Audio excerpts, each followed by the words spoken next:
হযরত আবু হুরায়রা রাদিয়াল্লাহু তাআলা আনহু ছিলেন ইসলামের প্রথম যুগের একজন বিশিষ্ট সাহাবী।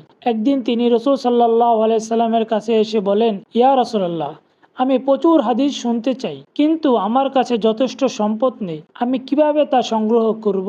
রাসূল সাল্লাল্লাহু আলাইহি সাল্লাম তাকে বললেন, তুমি নিজেকে কঠোর পরিশ্রমে নিয়োজিত করো এবং আল্লাহর প্রতি বিশ্বাস রাখো। তখন থেকে হযরত আবু হুরায়রা রাদিয়াল্লাহু তাআলা আনহু পরিশ্রম করতে শুরু করলেন। তিনি আল্লাহর পথে সময় দেন এবং রাসূল সাল্লাল্লাহু আলাইহি সাল্লামের সাথে থাকার চেষ্টা করেন। খুব শীঘ্রই তিনি ইসলামের অনেক হাদিস মনে রাখতে সক্ষম হলেন। হযরত আবু হুরায়রা রাদিয়াল্লাহু তাআলা আনহু ছিলেন এমন একজন সাহাবী যিনি ইসলামের 5000-এরও বেশি হাদিস বর্ণনা করেছেন। তার জীবনের এই ঘটনা আমাদের শিক্ষা দেয় যে কঠোর পরিশ্রম, ধৈর্য, আল্লাহর প্রতি বিশ্বাস মানুষকে সফলতার শীর্ষে নিয়ে যেতে পারে।